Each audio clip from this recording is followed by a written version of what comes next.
Call the meeting to order. I'm so sad of that. Roll call, please. Commissioner Aspinall? Here. Brickner? Here. Callaghan? Here. Grant? Here. Manti? Yep. Treflet? Here. Thank you. Next item is an approval of the agenda as printed. I need a motion. Motion to approve the agenda. Okay. Seconded. And you did. Okay, good. Next item on the agenda is a public hearing.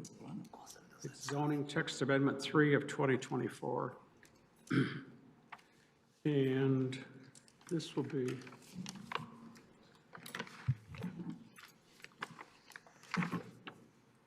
Eric? We're going to have the consultant introduce it, and then we can have discussion, open the public hearing, Okay, Joey. whatever after. Right, so there, whoa, oh my God. So there are two components to this set of amendments, or two large components, and that's broken down into some smaller stuff. So one is some amendments to the OS4 Office Research District to revise the permitted and special approval uses and some of the area height and bulk standards to create greater flexibility and move toward this more mixed-use district that we called for in the master plan. So essentially what we're trying to do here is provide a lot more opportunity than currently exists in these districts, which is right now, this district is just entirely oriented toward large, standalone, highly separated office uses. So this is sort of a first step toward meeting that goal of the master plan to create more of a place in this corridor between 12 Mile and 696. The changes will apply entirely south of 12 Mile in that corridor. There's only a very small amount of OS4 zoning elsewhere in the city, so we're really mostly talking about that corridor. The other major component of this amendment that's in front of you is some changes to our parking standards. We have a few specific uses where our standards are simply antiquated and they're requiring far too much pavement on the site. So we're making some adjustments to that. We have really nothing about bicycles in our parking standards at the moment, so we're adding some of that. We also have some provisions in there for electric vehicles, specifically when you're building a new residential development, being prepared to add charging stations to that new multifamily development in the future, because it's eventually going to reach the point where electric cars have a market penetration such that you will not be able to get tenants if you don't have the ability for them to charge their cars at home. So we're only really requiring that they lay the conduit down when they're doing the parking lot. We're not actually telling them they've got to put in the chargers at this point. But when the chargers do have to go in as a matter of necessity, the infrastructure will be there so that running the wire and putting the chargers in will be a simple task rather than digging up your whole parking lot and running trenches everywhere. So that's the broad overview of it. I can get into more specifics if you would like, if you have any questions or discussion items. Otherwise, I can turn it over to you for that. Anybody want to go further on this or open the public hearing? No? Okay. Yeah, no, we don't need to go further. Okay. You done? I am. This is a public hearing. Anyone wishes to speak to this topic, please come up to the stand and give your name and street, no number, and we'll listen to you. Okay. Don't rush up too fast. Yeah. Well, seeing none, I'm going to close the public hearing on this topic, and let's go on to, yes. I move to recommend to the City Council that draft zoning text amendment 3 to 2024 be approved. Second. It's been moved and seconded. All those in favor say aye. Aye. Go ahead. Don't we get to discuss? On the motion? You want to discuss? Yeah.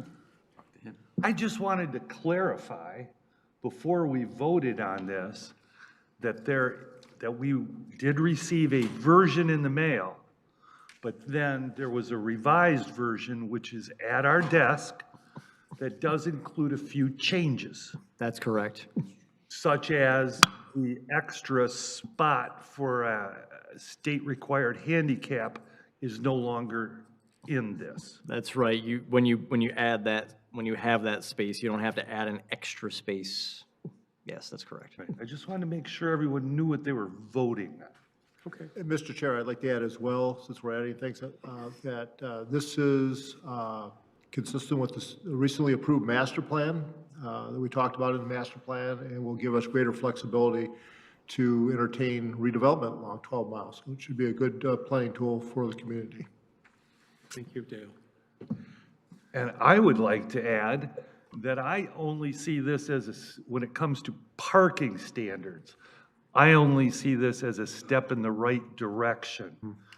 I think that parking standards are supposed to be minimum, and some of these standards still don't strike me as minimum. For instance, for banks, has anyone of my fellow commissioners walked into a bank recently? Only when I need a cash. There usually aren't very many You can't mail people you. inside a bank anymore because of drive-through, and I don't think that's reflected in here, and, a couple other examples. I think we can go further, but I'm gonna support this because it's a step in the right direction. Okay. We have a motion on the floor. All those in favor, let's do a roll call, Cheryl. Commissioner Aspinall, Yes. Brickner, Yes. Conigan, Yes. Grant, Mantee, Yes? Chair Triplett. Yes. Okay, that takes care of that one. The next one is zoning text amendment 4 of 2024, chapter 34 of the zoning ordinance. I open the public hearing, and apparently nobody wished to speak to it. So I will close the public hearing. Oh, John? Yes. Intro? I'm sorry, Joe. Go get an intro. You have to do your explanation. I totally. I'll give a little introduction Eric to this got this one. one.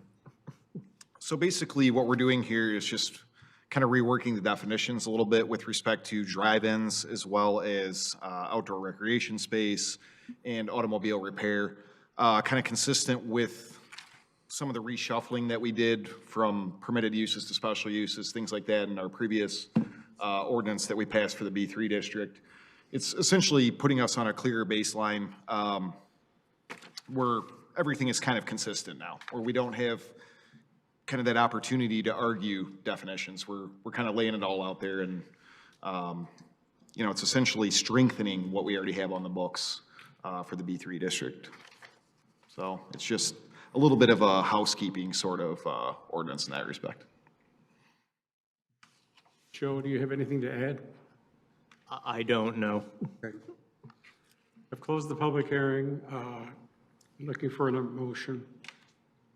Barry? I move that we recommend to the city council the amendments, zoning ordinance revised definition of restaurant, drive-in, add definition of commercial outdoor recreation space, and delete reference to automobile service center and replace it with automobile repair. Okay. Is there support? Support. Okay, support by Conigan. Roll. Cheryl, we do a roll call vote, please. Commissioner Aspinall, Yes. Brickner, Yes. Conigan, Yes. Grant, Yes. Mantee, Yes? Chair Triplett. Yes. Okay. Both of these are recommendations to city council. Now we're going to go into the regular meeting. Site plan 52-3-2025. The location is 31-539 13 Mile. The proposal is the construction of a building to the rear of the existing B3 restaurant.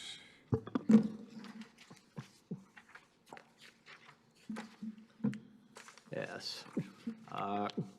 This is a very simple plan.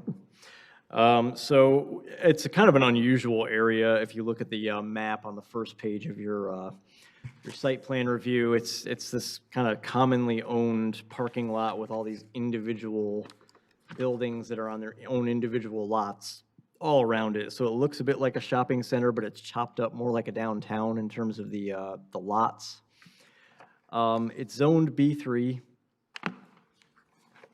And what they're proposing to do is renovate an existing restaurant and expand the walk-in cooler with an addition to the rear of the building.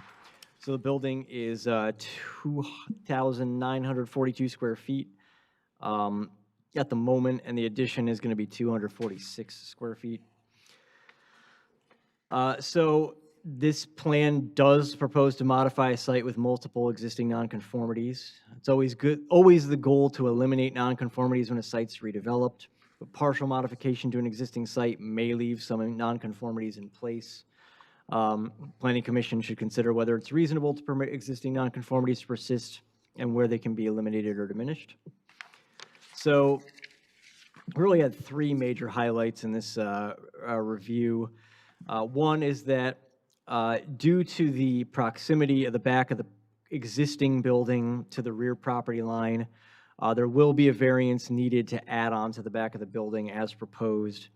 The addition decreases an already non-conforming rear setback. What I will note is that there is not a residential use behind this property. It is a parking lot behind this property. The rooftop equipment is required to be screened. And then we didn't see any information on lighting. There was, or details on lighting, sorry. There were a couple of notes on the plan that noted that they were putting some on the back of the building. So we just wanted to have the details on that. Otherwise, we had no issues. Like I said, it's a very simple and straightforward plan. There's really no lot to speak of, so landscaping and things like that don't really enter into it at all. We just had those three items. If you have any questions or things you want to discuss with me, I'm happy to entertain that. Any questions for Joe? Barry? So there's one thing I was trying to figure out. The cooler's going to go to the east of the back door, correct? Yes, it is Not east going to of cover the back door. Yeah, exactly. It's east of the existing access door in the back, yep. Okay, because I was having a hard time figuring out they're going to put it by the back door or next to the back door, so, because that would be a fire problem. So they have an exit in the back. Right. There's no, you can't drive down behind it anyway. No. No. No. Okay. No, there is absolutely no room for that. There is a parking lot over There's the a low brick wall between them and the parking lot as Yeah, well.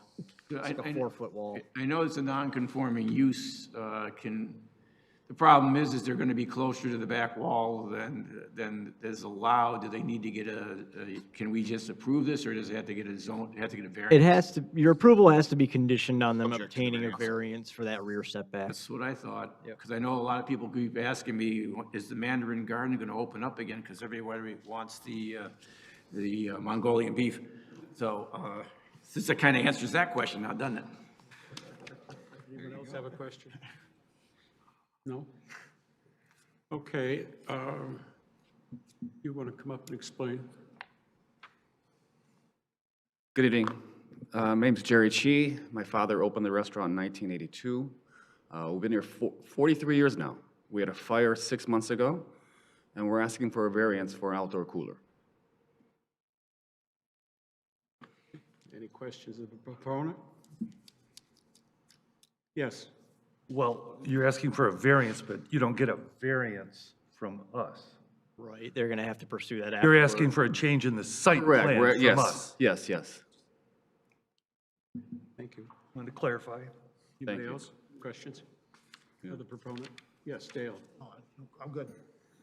You're good? He's gonna motion. Okay, we just need a motion then. I'll make a motion. Okay. I move that site plan 52-3-2025 dated March 3, 2025, submitted by Jerry Shee, be approved because it appears to be all applicable requirements of the zoning ordinance, subject to the following conditions. All outstanding issues identified in the Webster's March 20th, 2025 review shall be addressed to the reasonable satisfaction of the city planner. all outstanding issues identified by the city's engineer, dated March 2025, in our office correspondence shall be addressed to the reasonable satisfaction of the city engineer, and, or I should say, all outstanding issues identified by the fire marshal dated March 2025, in our office correspondence shall be addressed to the reasonable satisfaction of the fire marshal, and that the applicant secure the necessary variance before the ZBA for the rear yard setback. Support. Good add. Thank you. Well, it's included in April's report, though. So, It's included, just for emphasis. It's caught up. so it's time for discussion. Yes, it Yes. is. We are, if we vote for this, then we're allowing a non-conforming situation to increase.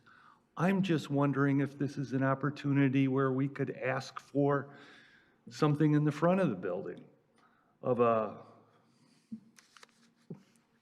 fairly aged development.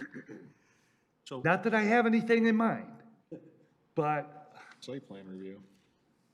go ahead. I'll be happy through the chair. So this is where we get into the conversation about when you have a non-conforming site in front of you, there may be, on occasion, some ability to ask for an upgrade to bring something into conformity, but it has to be in connection with what they are doing to the property. So we are behind the property, not in front of the property. I will say this, though, ZBA could probably do it a lot easier than you could. So tonight's probably not the night to do it, but I suppose the ZBA could look at it itself. Thank you, sir. And I thought it was just something I should raise. It's a good point. Anyone else? Make a quickie comment. Yes, go ahead. This is an unusual situation in the city of Farmington Hills where a lot of these lots are individually owned by the establishments that are there. It's not a shopping center like we're used to seeing. And the parking lot itself is a separate, I think it's owned by everybody, but it's a separate zone P1, isn't it? Yeah, it is. The lights it is are zoned P1. in the parking area, not on the buildings themselves. So, I mean, the thing is, I don't know that we have to go that far. He wants to add a cooler in the back, I understand that, and we can allow for the adding of the cooler, but he has to get, subject to, as was stated in the motion, getting a variance from the zoning board of appeals because it's too close to the back wall. And we just want to, I'm in favor of this so we can move forward so they can open up their restaurant again, because there's a lot of people, as I said before, ask me about, is it going to open again? And now I know the answer. So I can tell them yes. So I'm in favor of this, and I don't know that we have to go any further. Anyone else? No. Okay, we're ready for the motion? I made it. You already made it, you seconded Oh, it. that's right, okay. Yeah, that we discussed. Yes, this discussions are running so long. No. Cheryl, go to call the roll. Commissioner Aspinall, Yes. Brickner, Yes. Conigan, Yes. Grant. Yes. Mantee, Yes? Chair Trefflet. Yes, Good luck. thank you. I didn't even get to show my drawings. Same ones as are on the. Okay, the next item on the agenda is planned unit development number 1 of 2025. The location is 29150 12 Mile. This is for construction of multifamily dwelling units within an RA 1A, one family district. You gonna do it? Yeah, so your action tonight is set for public hearing. But this is, we've had the Schaefer's in for a couple of different projects. This is the one on 12 Mile. And it was qualified, I have the date of qualification in here. It was qualified on October 17th, 2024 by the Planning Commission for planned unit development. So we are looking at the final determination on planned unit development. Because we're just setting for public hearing tonight, I'll give a summary, and we'll get into the dirt of it a little bit more next time. But at any rate, They are proposing 28 units in 6 buildings, 4 of which include 5 units and 2 of which include 4 units. All the units have 2-car garages. Access to the site is from 12 Mile Road via a T-shaped road that stubs toward the east and west property lines. I'll note that the fire and engineering reviews have been searching for a way to get a turning radius that would accommodate a fire truck somewhere in this site. The intent is for the western branch of the T, north is left up on the screen there, to ultimately be able to connect to the school site to the west. Just looking at the standards of the ordinance, when we look at density, it seems like they're consistent with the RC1 district here. If they were to go all out with 3-bedroom units, they would wind up a little bit over the RC1 density, but the intent is to do a mix of 2- and 3-bedroom units. So we believe that they will ultimately be in line with the RC1 density. They are not going for concurrent site plan approval. They're just looking for final determination. So we don't have all the sheets that we would normally have on a final site plan. But we would like to get some clarification from them on the lot coverage and building height, just to make sure that they're not actually requesting any exceptions on that. We also note that there aren't any sidewalks within the development. This was also true of the project that was proposed on 13 Mile. Council ultimately wound up requiring sidewalks, so I think that is worth discussing at the Planning Commission level, and probably ultimately having some sort of pedestrian circulation going on to this site. They are building a sidewalk along 12 Mile, so they would have something to connect to. Otherwise, just minor notes on like landscaping and things, and of course we don't have lighting because we're not at final site plan. Oh yeah, and we don't have elevations as well, which is one of the reasons that we're asking about height. So we don't know what these buildings would look like at this point. So that's something that you could choose to discuss with the applicant as well. But again, tonight we're setting the public hearing, and we will be doing a public hearing at probably the next meeting, I would think. We're just setting it tonight. Yeah, tonight's the set. Any questions for Joe? Yes, Barry? One question. The lot next door, is there a landlocked lot next door? There's a house that goes to 12 Mile, but there's a lot behind it that looks like it goes nowhere. Yeah, there is a weird lot behind the house next door that does appear to be landlocked, yes. There are a couple of landlocked lots kind of trapped back in the area to the north. Presently, they're under common ownership. Do what? Those lots, they're under common ownership presently. Yeah. Okay. Any other questions? Can I make a motion? Absolutely. I move that PUD Plan 1, 2025, dated March 7, 2025, submitted by Stephen Schaefer, be set for public hearing for the Planning Commission's next available regular meeting agenda. Is there support? Support. Okay. Cheryl, you want to call the roll on this one? Can we discuss? No. Yes, Joe, under discussion. Well, you know, this meeting seems to be moving along, so I thought I would take this opportunity to follow up on a discussion from last week on what is and is not developable, okay? And so if the commissioners look at page 11, or if you could bring up page 11 of your report, can you do that? I mean, you don't have to. Looking at the minutes that we're going to consider approving at the end of this meeting, I had discussed what is developable and what is not developable. And on this map, on page 11, you can see there's something called surface water. And then just outside the surface water is the regulatory floodway. and I said you cannot build in the floodway, right? So that's the area you can't build. Then you'll see that in the upper corner of this development, that the blue is the floodway, and then that purple is the 1% chance of flood, commonly called the 100-year flood. The fact that that is so close to the floodway means that that's a cliff. Okay? That's correct, yeah. All right. So now, if you go to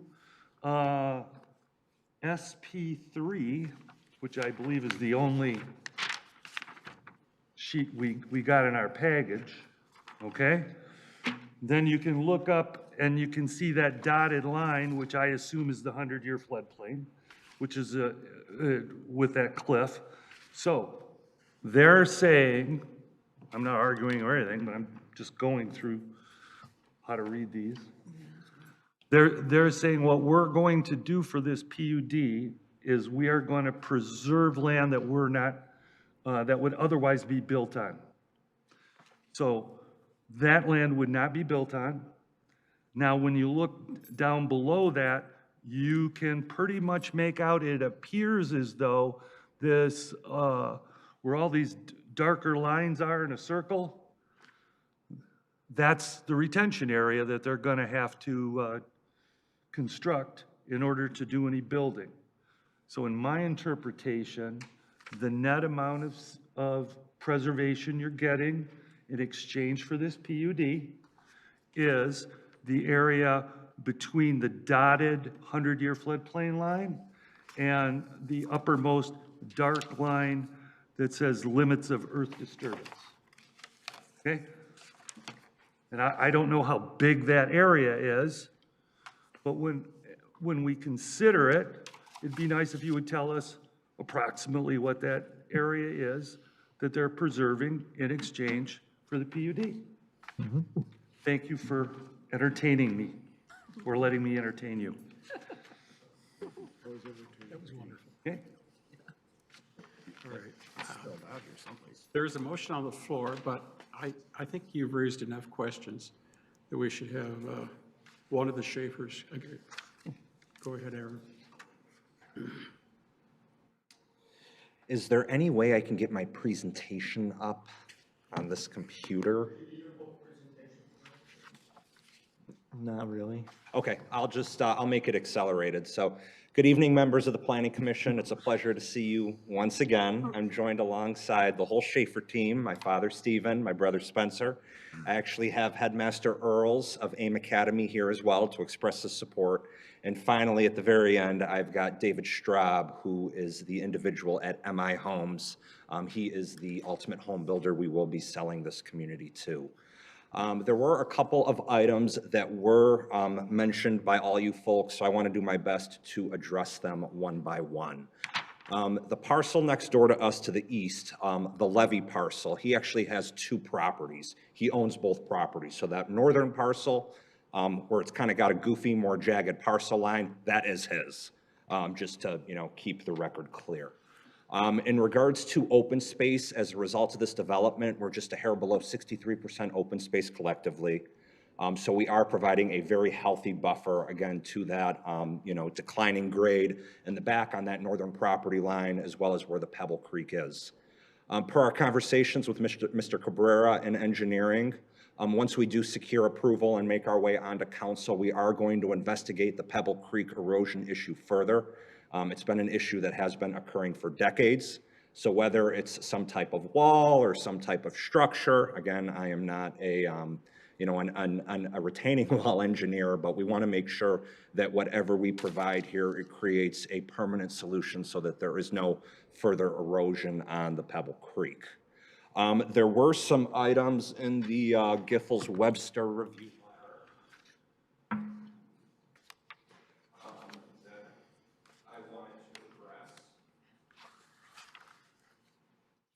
just so I can provide you with some additional clarity, so just bear with me real quick. In regards to the density of the development, it will consist of 28 units. The end units are a slightly larger 28-foot townhouse. The interiors are a 24-foot townhouse. And if you recall, the 24-foot product is the exact same product we came into you a number of months ago for the 13-mile project, Mulberry Park, the Tabernacle. So from a room perspective, all of the end units, the 28-foot wide units, will feature a 3-bedroom standard. For all of the interior units, the 24-foot townhouses, as a standard option, it comes with a 2-bed, 2-bath with a flex room, which is more of like an office or a den space. For an added premium, individuals can switch that from a 2-bedroom to a 3-bedroom. The average take rate nationally on MI's townhouse product, when it comes to that selection, 50% opt for the standard 2-bedroom, 50% opt for the 3-bedroom. So from a room perspective, at the low end, we're 96 units. At a high end, we're 112 rooms. I believe RC1, and Joe might have to refresh my memory, we're 8 units above, so it's about 104 is the maximum. We're 8 units above that, assuming everybody in this development opted for 3 bedrooms. But recall, You got the numbers right, yeah. yeah, thank you. So that just gives you an idea. On the low end, 96. On the high end, 112 will probably fall in between and still be below that RC1 max count. In regards to the dimensional standards, we will update the plans to reflect the calculation, but from all pervious surface on the property, again, 62.8, 63% open space. Regarding the building height, we're at 26 feet 6 inches, which is the same as what was proposed at 13 Mile, which is below the 30-foot maximum height requirement, so we do comply with that. From a circulation standpoint, we chose to omit sidewalks, really to preserve as large as setbacks, again, to Mr. Levy to the east, AIM Academy to the west. And really, given the density of 28 units, we didn't feel that the sidewalks were necessarily warranted for a smaller development of this size. We are proposing sidewalks along 12 Mile, but if push came to shove, that is definitely an item that we could, discuss in an open forum and find a resolution. So that was circulation. Item 6. Item 8, waste management. We will have individual curbside waste. Item 9, lighting. A lighting plan will be forthcoming, but very similar to the 13 Mile presentation. We will be doing a dawn to dusk photo cell light, which will go above the garage, so it turns on, from 8, 9 o'clock at night to 6, 7 o'clock in the morning when the sun starts shining. So that provides some clarity. In regards to elevations and floor plans, I did have that in my slideshow, and I can, again, I sent that to Jerry and Charmaine this afternoon, so they could, more than free to forward that off to Giffords Webster to have that information. So when we are here in May, that information is addressed in the review letter. In regards to landscaping and screening, as you can see in between those 2 most northerly units that back up to the Pebble Creek, we do have a 10-foot wide maintenance path that is there. Alternatively, we could use that as that maintenance path and some type of nice pathway network with a bench seat that could overlook that basin as well as the Pebble Creek. But understand, due to the 1-on-6 grade there, it provides challenges from an ADA accessibility standpoint. So we could do that, but that does present some ADA concerns. So I just want to make everybody aware of that. In regards to the tree removal, we actually did update some of the plans based on the review letter we received on Monday, and I have included that in the presentation and appendix that has all that information. Open space is notated on the plan, the trees are notated on the plan, so on and so forth. We actually completed surveying right after this plan was completed, so that was a preliminary design for the connection into AIM. We have a more refined design. At the end of the day, nothing truly changed. We are still showing a connection into AIM Academy that would be controlled through a Knox box device, so it wouldn't be open 100% of the time, but only for fire and life safety emergency.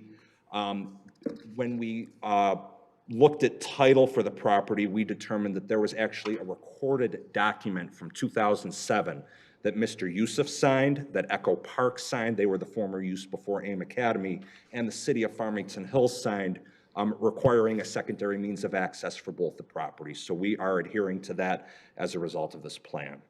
I could probably talk for another 20 minutes, but I would, like to open the floor to any questions. If there was anything I missed in the review letter, let me know, and I'll make sure to either address it now or address it when we are set for public hearing in May. With that, I thank you very much for the time, and I'm finally glad to hear that New Mandarin's opening up, because that was my favorite Chinese restaurant. So thank you for the time. Appreciate it. Any question? Are you going to be able to meet the requirements of the fire department for the 50? So if you actually look in the review letter, and I don't know, this was something that may have been overlooked by engineering or fire, but again, with that secondary access, if you look in the fire department letter, it basically mentions, well, listen, if you're providing that secondary access, there isn't a need for that 50-foot turnaround. So we can absolutely explore that further with engineering and fire and come back with a resolution in May. But we've already talked with both those folks and shared with them the plans, so I'm a little confused on where the confusion may be. So whatever we have to do to address that. Are they going to give you an easement? Well, there's already a recorded easement from 2007 that states Echo Park or the end user and the USIFs, once that property is developed, that there's some type of joint access for secondary means and fire life safety. Joe? I'm a retiree from the Corps of Engineers, which doesn't mean much. But in terms of your discussion about erosion and being concerned about it, I cannot tell. You do have a tree inventory, but I don't see a map of where the trees are, and maybe there is. There was one provided in the larger package. You may not have received So that sheet. I'm assuming that the area near the creek is treed. Yes. In my humble opinion, just leave the trees there. No, and we'll be landscaping the heck out of the stormwater basin as well. So we'll be providing additional trees. I actually did have a landscape plan in my. Well, yeah. Yeah. And Yeah, I you know can- you can see right there. I notice in that buffer area that you're leaving that you're not taking any trees out. I do get that from this. I'm simply saying that the tree roots themselves, your nearest structure is well over 100 feet from Pebble Creek. Correct. I think you're coming to us and saying, hey, we're going to preserve something for you. And I'm going back to you and saying, just preserve it. Absolutely. We don't need a wall on Pebble Creek. Leave it natural. But I just say that as a retiree from the Corps of Engineers. And you should really worry about the civil engineers here in those discussions. Absolutely. But you might be worrying about something you don't have to worry about. Okay? Okay. Anyone else? Okay, we have a motion on the floor. Cheryl? Yes, just 1 second. Commissioner Aspinall? Yes. Brickner? Yes. Conigan? Yes. Grant? Yes. Manti? Yes. And Chair Triplett. Yes. Okay. Thank you very much for the time this evening.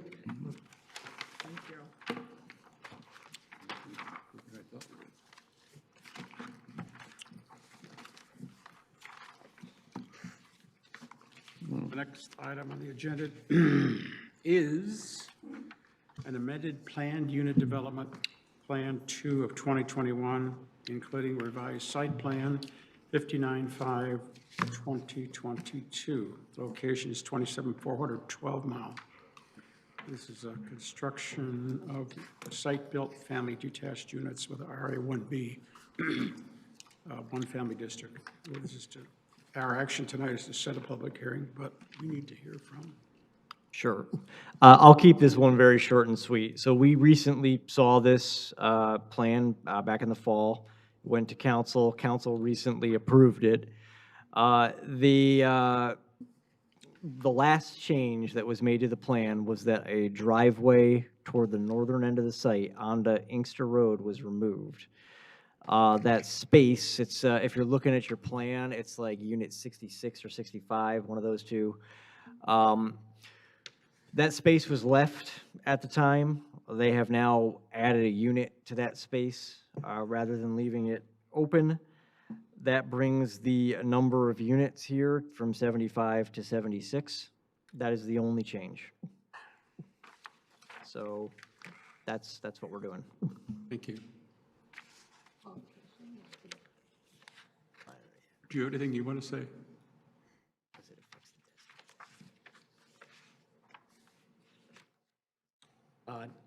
Tim Lochran, Robertson Homes. Good seeing you all again. No, I think it's pretty simple request. You know, had we come originally with this, I don't think there'd be any issue with what we're requesting. It's just the way that it kind of worked from a timing perspective. You know, from density, we had more density approved at one point in time, as you know, quite a bit more with the townhome, so it's really not density. Our neighbors are you're not going to get any neighborhood opposition from this. The traffic is very, very, very immeasurable. There's a lot of things I could say on why it's important. I put it in my narrative, but it's, you know, more another option for somebody to stay in your community, and it frees up another home. So we don't see there really being any negative. We see it as a net positive, basically, to all the parties involved. So happy to discuss it further, but I think it's a pretty simple request. So, Okay, thank you. Any questions? Looking for a motion.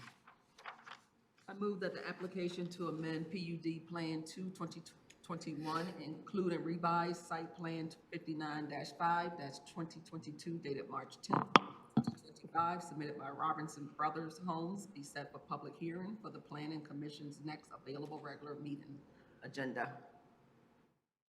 Second. Right, it's been moved and seconded. Cheryl? Commissioner Aspinall? Yes. Brickner? Yes.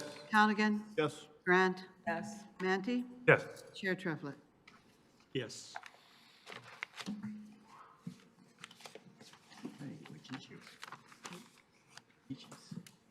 Okay, the next item is March 20th, regular and special meeting approval of minutes. Yes, Barry. I move that the March 20th, 2015 regular and special meetings minutes be approved as published. Support. Moved and supported. All those in favor say aye. Aye. Those opposed, same sign. Okay. There's no one left for public comments. That brings us to commissioner comments. Joe? I have none, thank you. Okay. It's going to be 80 degrees tomorrow, Yes, which probably will bring Friday. some rain. Okay, then. We're looking for a motion to adjourn. Motion to adjourn. Support. Who is the support on it? Oh, Dale did? Okay, great. All those in favor say aye. Aye. Those opposed, same sign. Thank you. Thank you. John. We're supposed to stay here all night. Yes. There's no